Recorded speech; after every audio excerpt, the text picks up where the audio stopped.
This podcast is proud to be part of the TalkSport Fan Network. TalkSport. Powered by fans. Danilo's free, and it goes to Gibbs-White. First time we've seen them attack them, and there's Francis! Well, that's what I've wanted to see Robinson do. Taylor, one he scores! And the city ground goes ballistic! Here's Bob Williams. And he's through here! And in the end, Forrest will say it doesn't matter how you play as long as you win it. Yeah! Forest Premier League!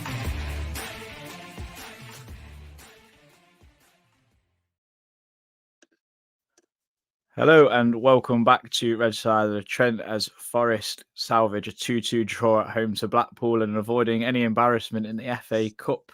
Just myself and Reiss Lane on this one today. Reiss, you well? Yes, mate. Are you? Yeah, not too bad. What was your thoughts initially walking away from the ground after that? Just content really to avoid embarrassment, because when you're 2-0 down against a side, you know, 2 divisions below, you think, Jesus, they're just going to try and sit on this. You know, I did think we'd get chances, which obviously we did, and I think the goal before half time was really key, because I don't, if we wouldn't have got that, should I say, I think it might have been a different story. It might have just edged out. But to be fair, when it went to 2-2, I think there was only going to be one team who was going to win it, and that was us. But you know, they'll be delighted with a replay, and it's probably a game where they think they can get a result against us, which they did last year, to be fair to them. Yeah, we couldn't finish our bloody dinner, I don't think, for most of the game. I mean, even the two goals we score are like almost half chances, really, if you want to put it. I mean, we score a screamer and a ball where it gets put into the box. But are you getting concerned that someone like Oro Mangala is not getting any time since Nuno's come in? Because I felt like that was a perfect game for him to play, where you're getting a lot of the ball. I was probably surprised. Yeah, I was probably surprised he didn't start, really, because. But then again, you kind of want to go strong, don't you? Most people said we want to go strong, so he's kind of kept the core of the side. What beat Manchester United? Nuno has to be fair. I did expect him to come on, but he obviously didn't, and I guess we'll have to see going forward. It is still early days for this manager. He'll still be assessing the squad, and I'm sure Mangala's still got a huge part to play, because we've kind of said on this pod, haven't we, this season's probably been our best players this season, to be fair to him. Just so odd to see him like get dropped. I think fair enough against Bournemouth, where he's not going to be as athletic against 10 men, maybe. I can kind of see that. And then not get started against Newcastle and then Man U, and then obviously Blackpool, where you think you're going to have loads of the ball. I thought we really struggled in central midfield in some parts of the game which weren't penetrating enough and not moving the ball quick enough. Whereas I think he's someone that would do that, personally. I seen a couple of people put on Twitter that, you know, the formation, what we're trying to play now, the 4-2-3-1, that may not suit him playing in a 2. I mean, to be fair, it's something that I used to say quite frequently on the pod, that when we used to play 2 midfielders under the previous manager, we always seemed to kind of get overran. So whether that's Nuno thinks Mangala might not be quite athletic enough to play in a 2, which with a team that's counter-attacking, I don't know. But like I said, it is early days for him, and Nuno'll still be assessing things, and we never know, he might be in the side for the replay at Bloomfield Road. Yeah. What did you make of the other changes? Like Vakadimos came in for Turner, and then Worrall come in for Niakate, who's gone to the AFCON. And I think Toffolo obviously back in for Aino, who's obviously also gone to the AFCON. Loads of there seems to be like a regular thing on Twitter and probably on every Forest podcast and media outlet out there, Reiss, about the goalkeeper situation. Yeah, well, it was obvious. I mean, that Vlachodimos deserved a going goal. I don't think that's nothing out of the ordinary to see what he's capable of. I think the general gist of fans really is that neither goalkeeper seems to be people seem to be pleased with. There has kind of been some talk today I've seen on social media that, like, I know it's not the best barometer, but it's kind of like because Vlachodimos hasn't done the that well today. It's like that makes Turner better. Whereas really, I think it's maybe becoming a bit clearer that we need another goalkeeper because, Turner, I think is as I've said on the pod and as Christian has said, I think his kicking overall for what's required for the Premier League just makes him not good enough. Vlachodimos, I mean, I wouldn't mind seeing a few more games with him, but again, there's a kind of running joke into that every shot he's kind of faced is gone in. I mean, the goals today. I mean, are we going to go into the goals? I don't want to stick. We'll probably go into the goals. Well, I mean, the first one's come from Jordan Gabriel, not the Jordan you would have thought would have been associated with a goal today. And I mean, he didn't celebrate. Yeah. I wouldn't have even been that bothered if he did, to be honest, because it was a cracker. But Montiel, what's the annoying? Montiel's got to do something more than just head it back into the 18-yard box there. Yeah, well, the annoying thing about that goal was that it was a long ball, which doesn't show you on the highlights. So only those who've watched the game live or gone today would have seen this. He actually wins a header out wide, Gabriel, to start that move off against Toffolo, and then it's crossed in by Dembele. I'm not sure what Montiel's doing. He's either got to head that clear in the other direction, the wing, or he could probably maybe just duck and get away with that and kind of trick their player, I guess. I've seen a few shots, maybe the keeper could have come out for it, but Montiel should be dealing with that regardless. I mean, to head it back, you don't head it back into your own box, do you? I mean, that's just suicide, really. And then, to be fair to Gabriel, he's met it perfectly. It was a decent header, but everyone kind of stood still and he was alive to it. So fair play to him on that. They seemed up for it, as they're going to be, him in particular, because they're a side with respect who are coming to a Premier League side in front of a sellout. They probably won't play near that crowd much this season, probably aside from a couple of maybe. I'm not going to say well, I doubt there would have been that many at Derby there when they play. I think because they played them in the League Cup, didn't they? So I'm not sure if they play them in the league or not yet. But you know what I'm saying. And there was clearly up for it. And to be fair, we didn't start well enough, and it gave them something to get into the game from. To be fair to them, if it makes you feel any better, Blackpool beat Derby at Pride Park 2-0. So yeah, makes you feel any better. That was in the League Cup, I think, wasn't it? No, it was in the league. I was in the league, I believe. Yeah, that's what someone I seen on Twitter. But anyway, they scored like straight away afterwards. I mean, that's a calamity. That kind of it gives a concerning tell to the rest of the Premier League of like. I mean, we put out a first team today, and they like carved us open with a couple of passes, and I don't even know where to start with that. Like, Vlachodimos does he fall before they?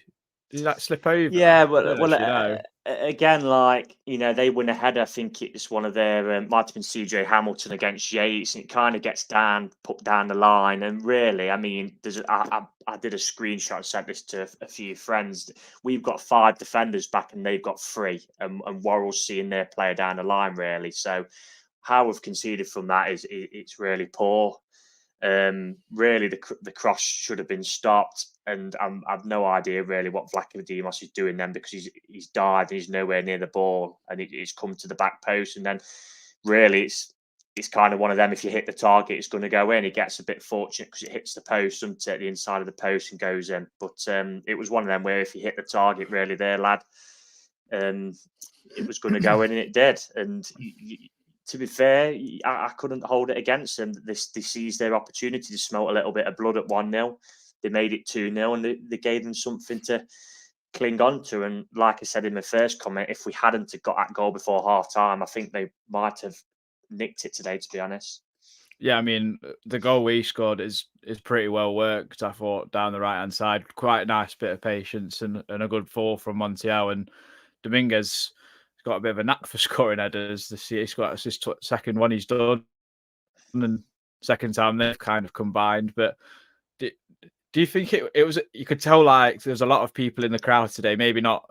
I'm not going to like label this with absolutely every single fan, but getting frustrated with how we was playing at times, weren't they? Yeah, which you can understand, because with respect, we're a Premier League team at home against a League One side. and we're 2-0 down at that point. So you can understand people are going to get frustrated. I think, the majority of the crowd today would have expected really Forest to win, Forest to play probably more on the front foot and, make, I wouldn't say light work, but kind of have Blackpool at arm's length and dictate the game. And so when you're 2-0 down, it's like, Jesus, this could turn into a bit of an embarrassing one like it did last year when we went under at Bloomfield Road. But yeah, it was well worked, and it was something, to be fair. I know he had a very indifferent game, Montiel, but he kept getting forward and he crossed it in, and it was a good header from Dominguez, to be fair. It was right in the corner. I was sat right behind that. And no chance for their goalkeeper. And he kind of had a similar one in his second half, but he just couldn't kind of sort himself out for that one. But to be fair, I'm glad he scored it, because first half, he seemed to be one of the only one or two who seemed really up for it, Dominguez, and that kind of got us going. And thankfully, it's avoided us in the end, partly avoided us going out. I thought he was possibly man of the match for me. I thought he was, especially when he got moved, especially when he got moved into the centre. I thought he really turned it on. He upped the tempo and he upped the quality. And I thought someone who has been in good goal scoring form of late since Nuno's come is Chris Reiss, and he squandered a few chances, especially the one right at the end of half of the first half where Gibbs White plays him in really nicely. It's a good on the half turn, good pass from Danilo.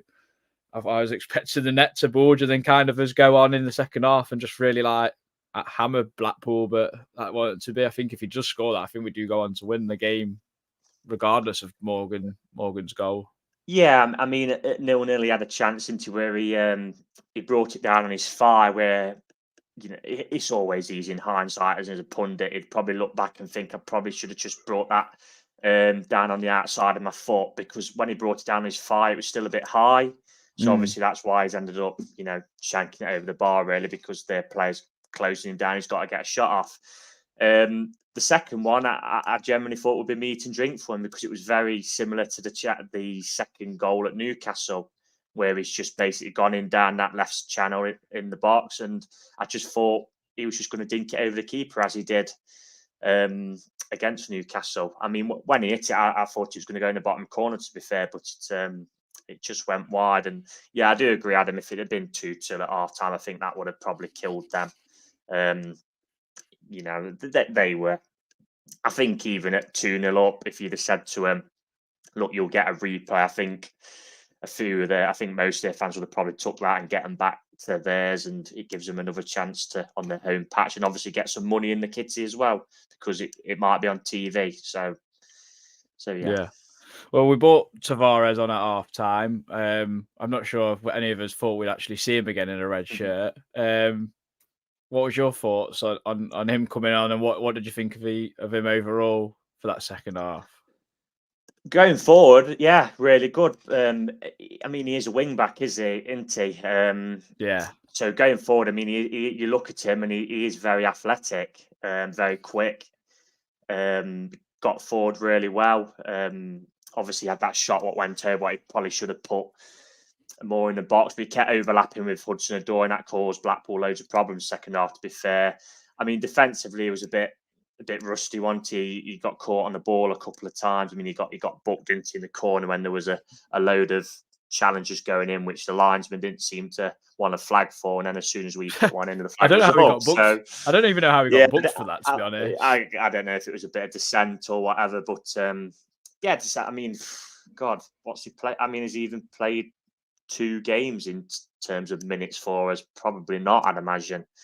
And it did need something, because with us obviously missing Elanga today, there was just that imbalance of pace, I think, down each flanks, and that did kind of, I mean, him and Hudson-Odoi were, kept running at them, didn't they, second half, and I think quite a few chances come down that side second half. So obviously, if you're playing counter-attacking football and you was playing a 5 maybe, which I don't think we can really do at the minute because we haven't got the centre halves for it.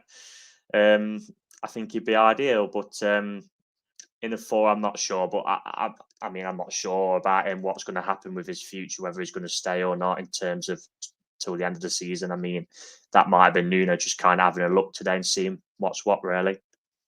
I mean, I think one of my mates mentioned that if he plays another game, he will trigger his option to buy. But I don't know how true that is or not. I don't know the full details. I don't know if you do. No, I'm not. Obviously, there was the one with Wood wanted last season where it was it 3 games and that triggered. I've not seen anything in terms of if there's a trigger to buy like Origi, Montiel, Tavares, any of them. I'm not too sure on that, to be honest.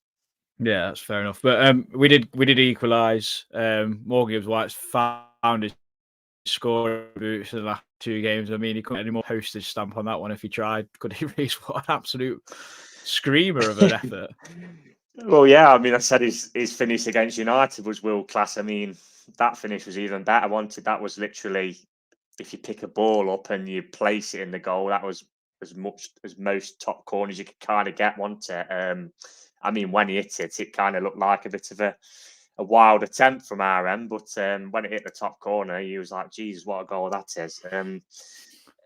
The only frustrating bit about that is once we kind of got level, you thought we'd go on and probably win the game. It's just not probably until there was odd couple of times when we had the Yates header, didn't we?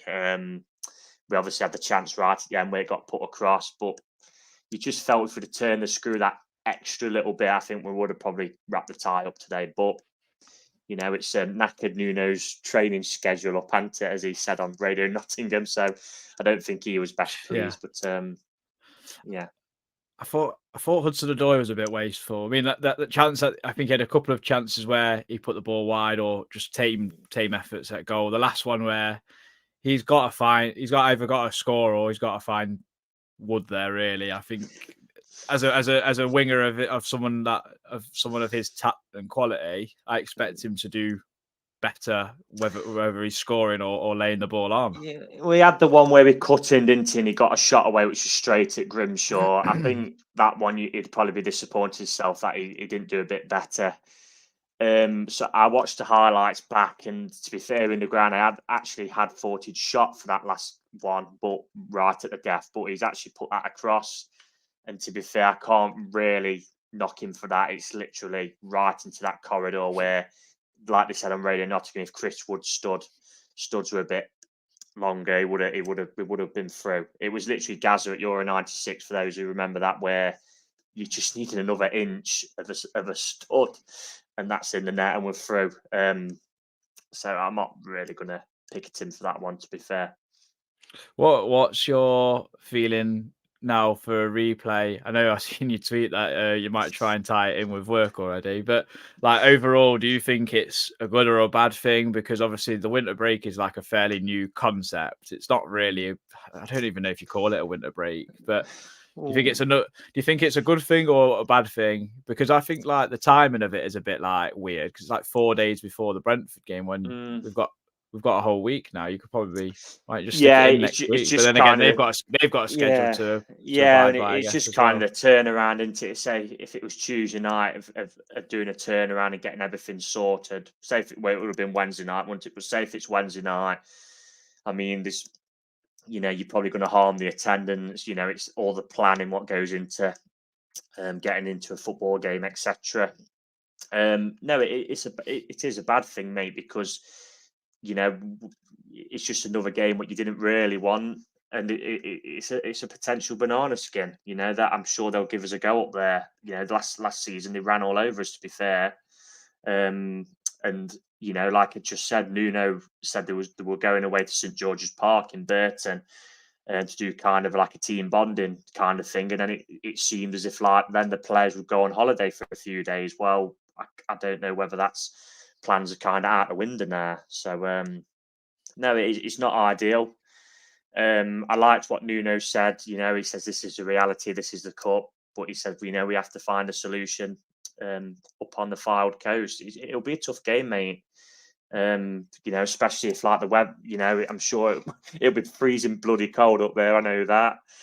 So it's a potential banana skin. I just hope we can be more professional than we was in the first half an hour today. I think the rest of the game, from when really Dominguez scored afterwards, if we'd have played like that the whole game, would have got through no problem. It's just, it kind of was like the first half an hour was passing it from side to side, and it was if like Blackpool will give us an opening, whereas you've got to force some openings. You know what I mean, with good play. So it'll be tough, and I'm just hoping we can get through, because I don't want to be losing for a League One side one. And like I said in the last pod, I want to try and have a decent cup run, to be fair.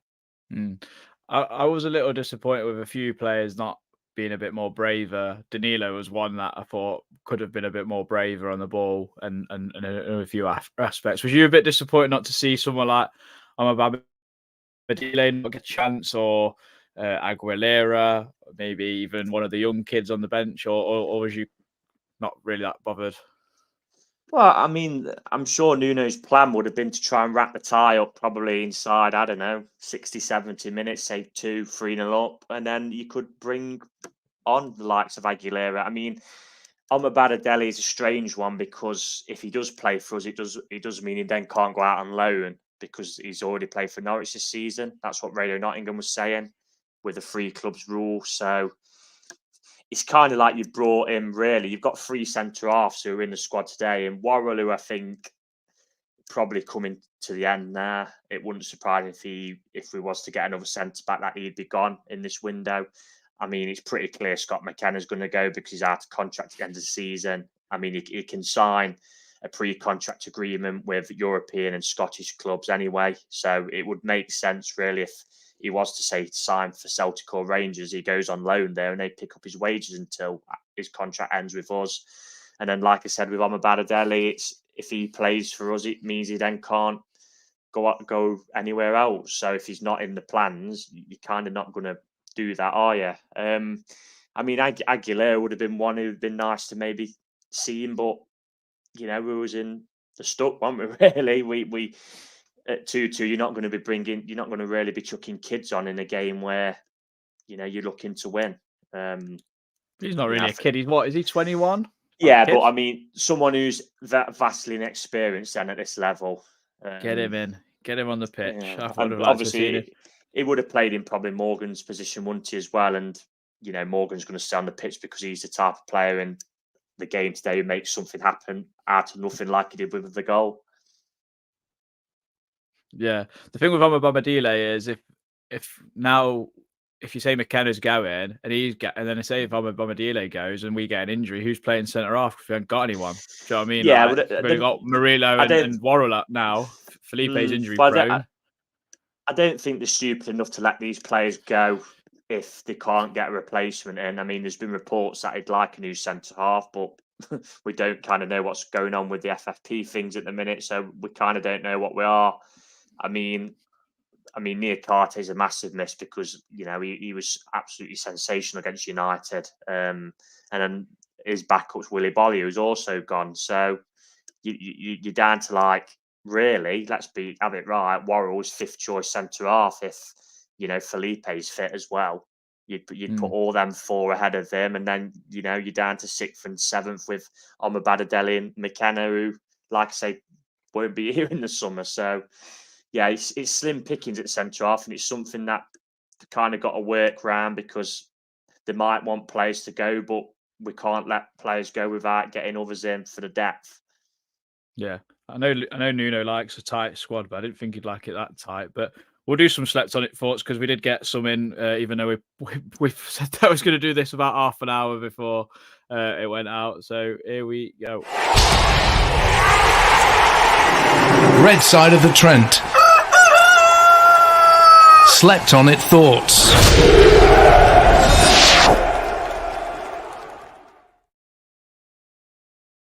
Premier Elliott, turns out we are lacking very heavily in the goalkeeping department. Seeing Montiel and Worrall constantly arguing didn't fill me with confidence. Great goal from Morgan's White. Just found it weird atmosphere, plus 2 men next to me that left after their first goal. Why?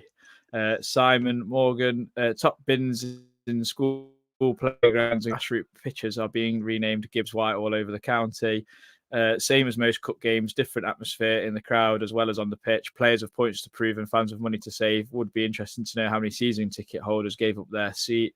It let a lot of new faces experience the world famous City ground.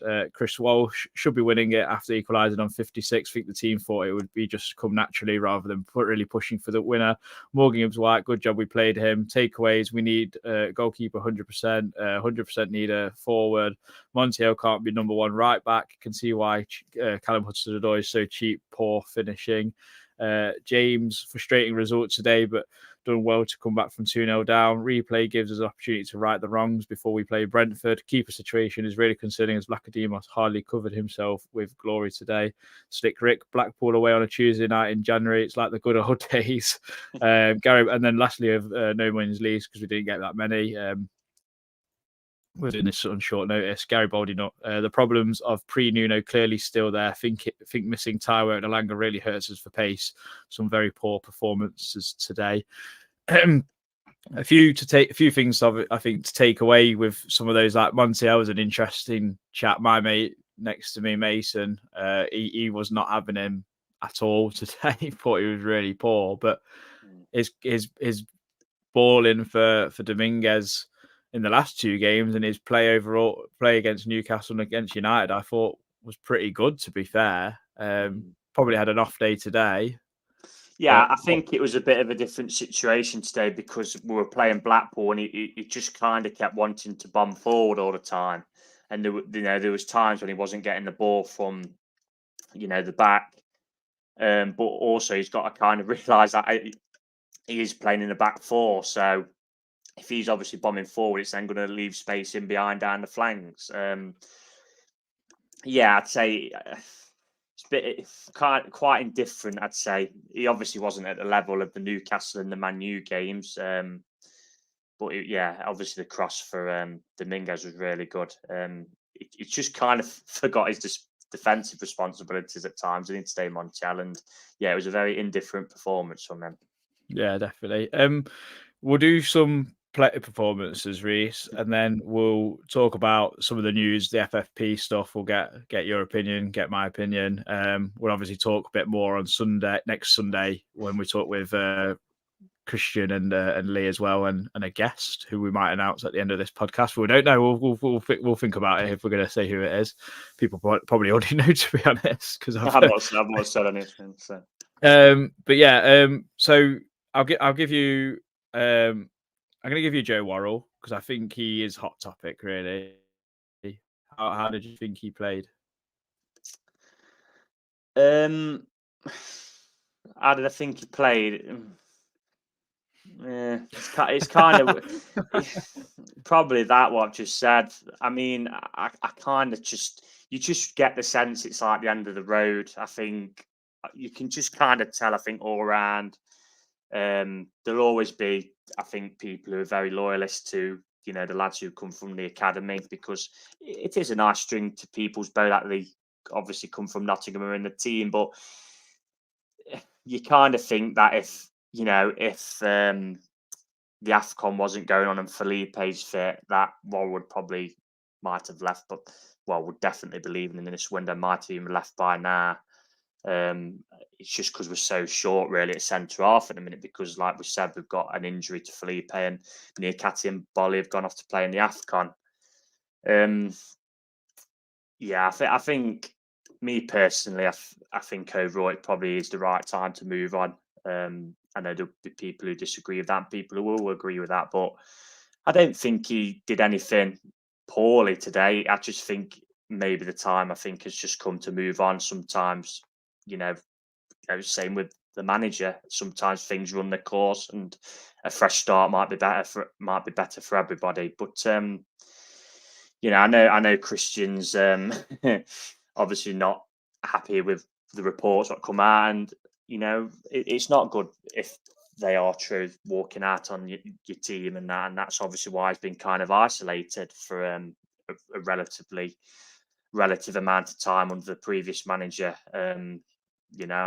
Really, I think Cooper probably should have stripped him of the captaincy during that time if that was true, because he completely isolated from the squad. So I think it may be the end of the road, but I know there's been that blip, and there has been.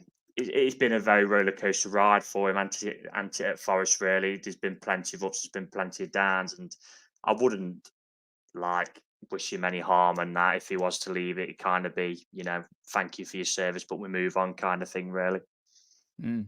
I'm interested to hear what your take is on Callum Hudson-Odoi for today's game, because I thought if it was a game where he could get a bit of confidence back into him, he's like almost the Nelly man at the moment for me. Well, this is why, with respect, you pay him £3 million for a player who, who was a few seasons ago, I think Bayern Munich offering 60, 70 million for him. He's had some bad luck with injuries. I'm not sure how much they've took the toll, because injuries as well as physically, they can take the toll mentally. Especially if you're a player with plenty of pace and explosiveness like Callum Hudson-Odoi is.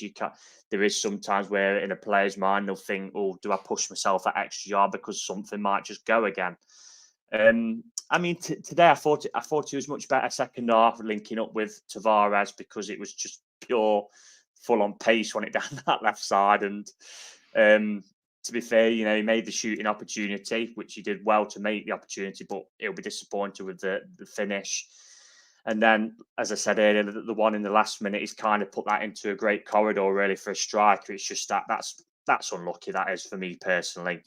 As frustrating as it is, that is just unlucky. It's one of them where, an inch the other way and we turn that in. But again, it's been kind of fits and starts for him since he's joined us, and for his career over the last couple of years, really. So, hopefully he can kind of get a run of games and get some match sharpness and some confidence back, because he has got ability. He can, he was playing for England a couple of years ago, I think, before he was playing for Chelsea, wasn't he? So he's clearly got ability. It's just kind of unlocking that potential, because that's always the buzzword, isn't it? Potential. Well, you've got to kind of unlock it. So, yeah,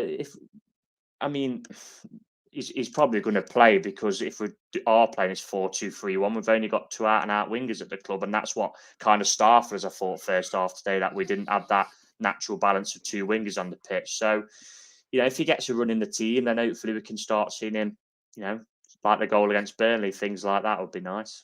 Yeah, I think your comment about balance is pretty bang on, really, because I thought Nico Dominguez, though, really did a really good job against Man United out on that left side, because he can kind of operate as an extra number 10 almost, but a bit wider and drift into those spaces that Morgan maybe is not occupying. Obviously, like where he scored his goal and then scored his goal again today, he's in the penalty box. So, but I completely get it, because when you want to get chalk on your boots sort of thing, get it out wide, you can't do it because he's coming inside too much, because it's where he wants to be in it.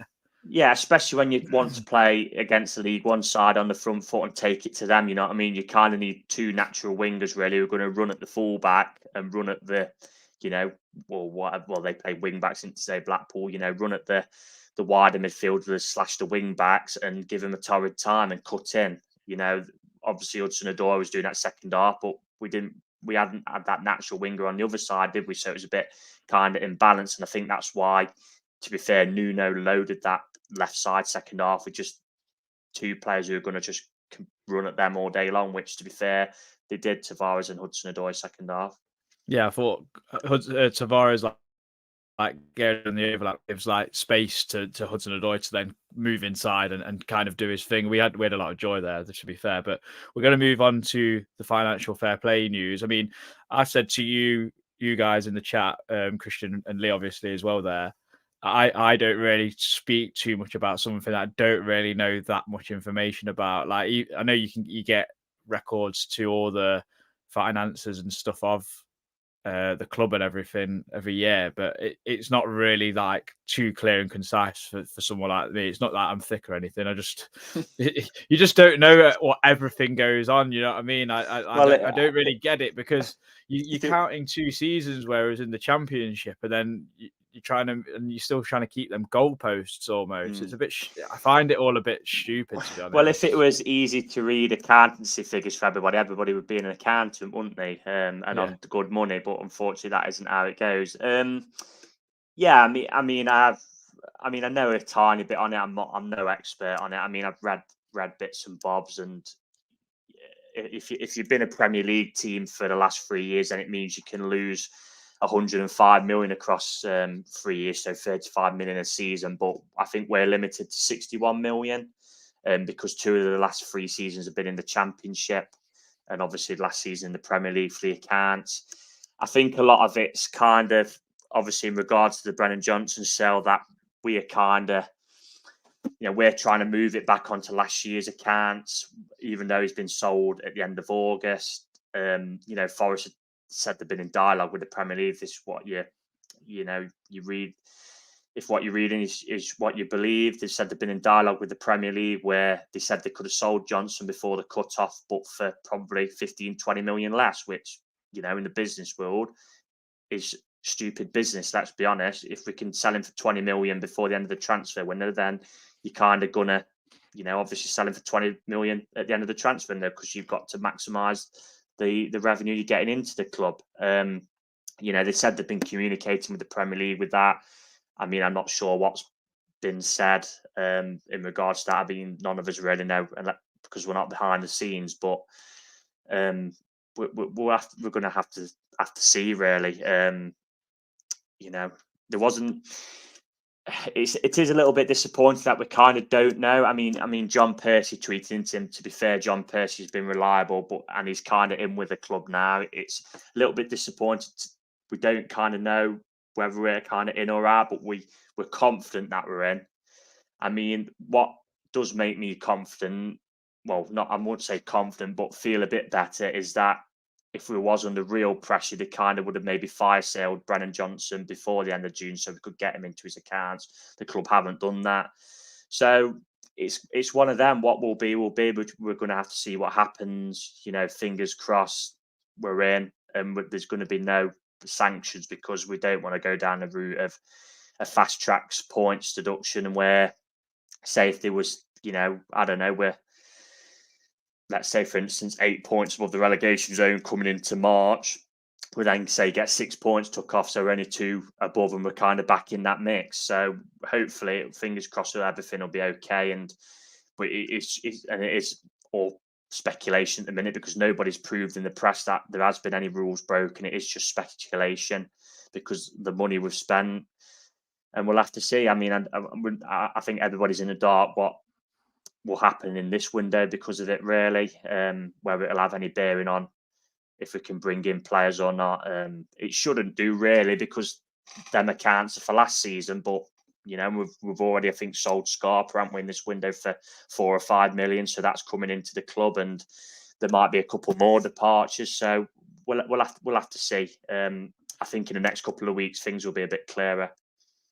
Yeah, well, I think it's the 14th that the Premier League will release everything there, because everyone's submitted in December. Yeah. Kieran Maguire. It's funny because Kieran Maguire, who's obviously the financial Premier League kind of connoisseur, expert, whatever you want to call it, he's got a podcast called Price of Football. So if you're interested in more of that stuff, I'm sure he talks about it more in depth. But I think that bored me to death, quite honestly. No offense to Kieran Maguire, but he's obviously doing some great work because he's someone that's a go-to person. But it seemed like something that he said got completely taken out of context by all the media. He said we was running close. Running close is running close, but it doesn't mean you broke any rules. Yeah, they basically asked him a question: who's at most risk, and he said, well, with obviously Forest is spending Forest, because, like I said, we're not on the same cycle as like Everton, for example. We can't lose as much as they could have done. But obviously, this is the British media. Everything gets sensationalised, doesn't it? It's a headline. Of course, it clicks, isn't it?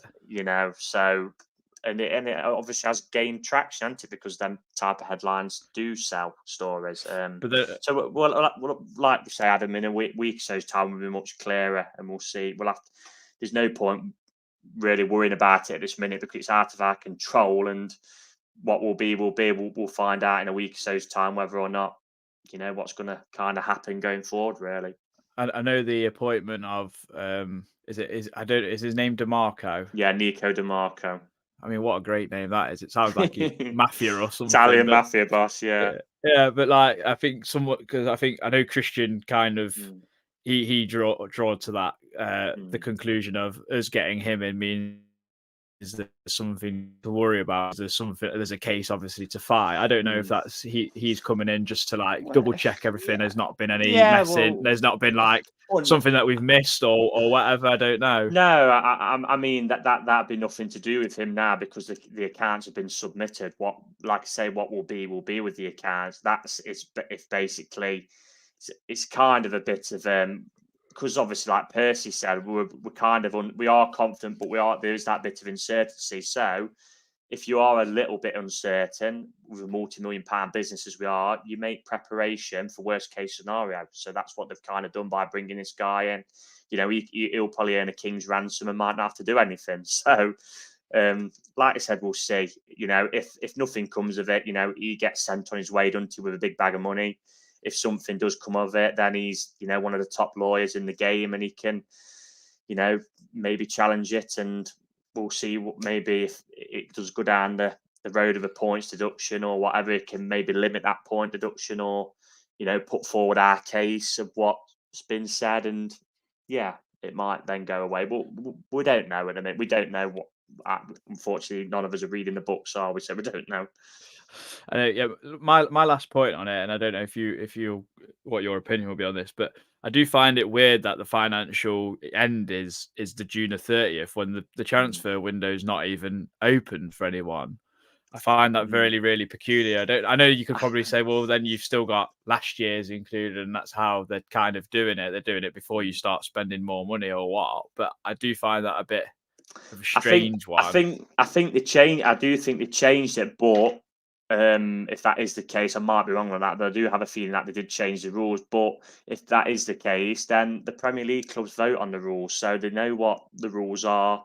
You know, the clubs have they've got as much as we can. We can argue about FFP and what it is. I mean, that's for another podcast, and we can talk about whether it's right or wrong. But the rules are the rules, and end of the day, you know, you have to abide by them, or you know, you face punishment, don't you? That's just the way it goes, unfortunately. Christian Barkley in the comments says Nico DeMarco did well defending Toffolo. So yeah, I was going to mention that. Yeah. It is I've literally just lost train of thought. I was going to say now. It was about Martin Samuel's article, I think it was in the Times about how it looks like the Premier League have just been like, how dare Forest have a go at spending money, and same with Everton and stuff like that. But these are the rules that have come to try and protect the clubs. And you look at how many clubs have gone bust and nearly gone. Yeah, I mean, in the last few years, you've got to have financial controls in place in football, some financial controls, because otherwise it'd be like the bleeding Wild West. Because Newcastle, like for example, are owned by a bleeding state, they could just pump if they wanted to.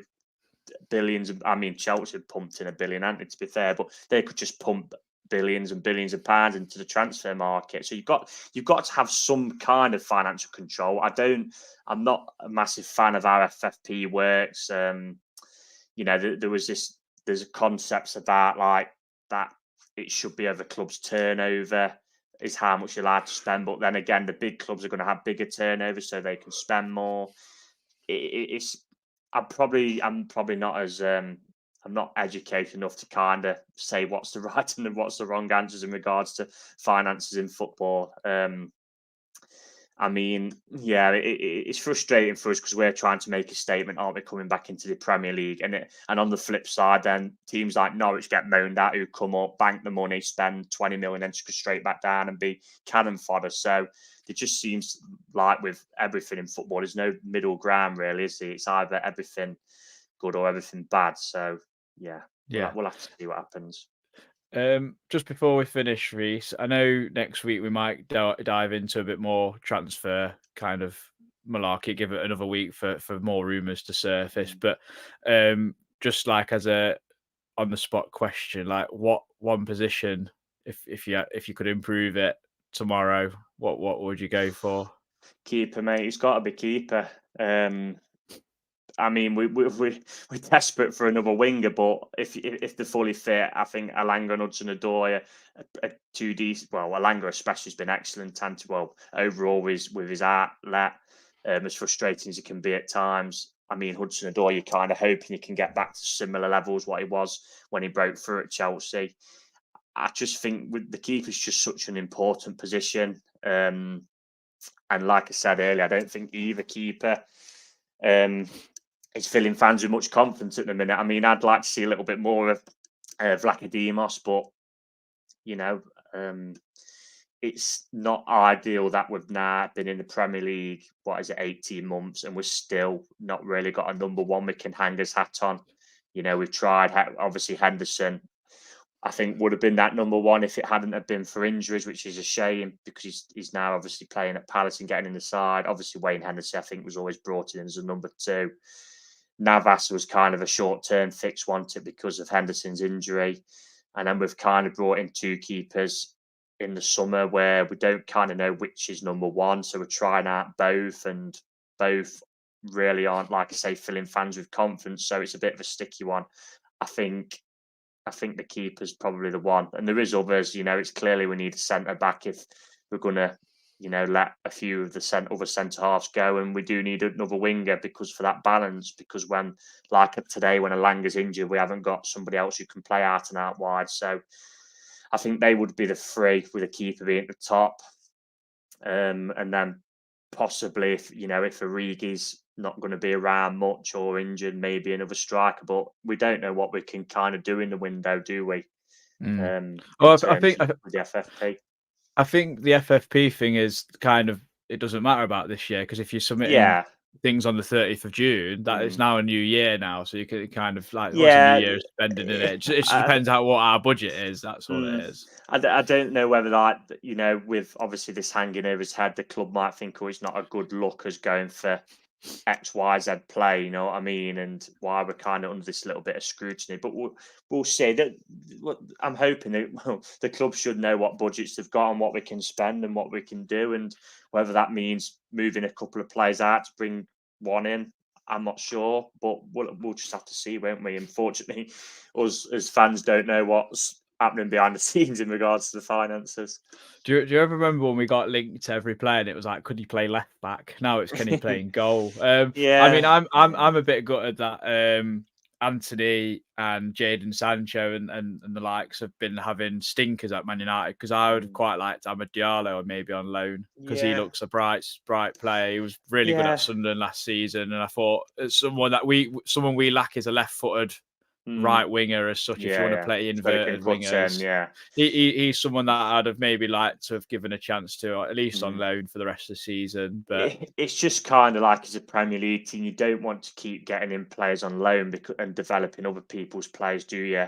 I seen obviously there was links with Fabio Carvalho at Liverpool, but they're kind of like, we need regular game time. And if Hudson-Odoi and Alanga are fit, who are our wingers, both still quite young, you kind of want them to be playing, really, not developing somebody else's player. So, in an ideal world, I think we do need another permanent winger. It's just, like I said, we're not sure on what budget and that we've got for this window.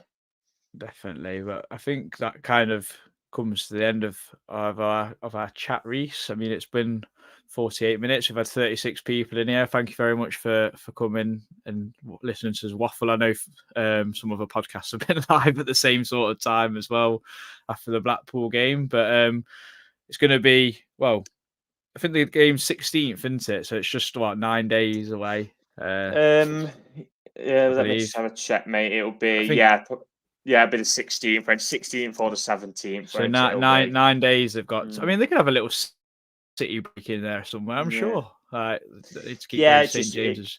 It kind of depends what they're doing, isn't it? Because maybe, say, if they're giving them Friday till Monday off over that weekend of next weekend, it's kind of they can't now because they'll need to be training. They'll probably be heading up Tuesday morning, training on the Monday, etc., won't they? So I don't know what Nuno's schedule is. We're kind of guessing, aren't we, on certain things? You have to kind of guesswork, really. Definitely. But next Sunday, we will be having a guest. That guest, I'm going to say, actually, because the people in the chat deserve it, but we're having Alan Rogers come on the panel next week. So we'll be having some questions, and maybe we'll do some sort of quick Q&A. some questions for Alan about his past, maybe about the present. So that'll be quite fun. I know he's quite vocal on social media if you follow him, and if you've listened or watched his Under the Cosh, it's absolutely sensational. So it'll be good to have Alan on next week, and I'm sure we'll get in some decent stories in some parts hopefully as well. Yeah. Just Definitely. want to quickly before we end, just the last thing, talk about obviously Shelvey, getting rid of Shelvey, which was we've got rid of Shelvey. Oh yeah, we did, didn't we? Yeah. Like unexpectedly. Yeah, which obviously what a great time he had with us. Yeah, well, that turned out to be a disaster, didn't it? And it got blown out of proportion really on social media. I mean, Rob Dorsett's journalism on it was really embarrassing, I thought, because he didn't even get the team right who he signed for. You know, he says it was Trabzonspor rather than Riserspor, if that's how you say it. Yeah. And then he was kind of saying like, oh, Forest have got away with one, but they've not broken any rules. Well, if we've not broken any rules, you know, it's not an ideal mistake, and it's not really a mistake, you know, professional business should be making, but it's happened. The club's then rectified it and we move on. You know, same we've kind of got away with it. I thought was a bit poor, but this is typical sensationalism, isn't it? But I don't know whether Shelvey's kind of agreed to rip his contract up and move on, or he's kind of been like, look, pay me a small amount of money, you know. Well, I say small amount, but I think I worked it out. It was about, if he's on 70 odd grand a week, it was about £8 million in wages over 2 years. He might have turned around and said, look, give me 1 or 2 million and then I'll rip my contract up and I'll move on, which if Forest could save 5 million and get him off the books or whatever over 2 years, it's good. It's good and bad business. Bad business by signing him and it being a disaster, and good business getting him out the door for a few million less than what we would have paid him. God, if we were paying John Joe Shelvey 70 grand a week, we deserved. Well, it was obviously going to be the new Harry Arter, wasn't he? You know, I think it's pretty common that Harry Arter's probably digged his feet in, which, you know, I do agree. I'm not saying I do agree, but I don't agree with it. But from his personal view, and I'd probably do the same. You're not going to get a contract like he's on ever again, so he's going to try and rake as much money out of the game as he possibly can for him and his family. So you can't have a go at him in that sense. It's just stupid, the Wild West of footballers at times, isn't it? That you've got a guy on 40 grand a week who's not played for 2 or 3 years for us. Yeah, definitely. Well, if you've enjoyed it, drop us a like, subscribe to us on YouTube, trying to get us up to 1,000 at least by whenever. We'll see you next week with Alan and the rest of the guys, hopefully. And the Blackpool prediction. And a Blackpool prediction. God, yeah, and a Brentford one, I guess, at the same sort of time. But everyone have a good week. Hopefully the lack of football doesn't make everyone's too stir crazy, but we'll see you in the next one. And a common new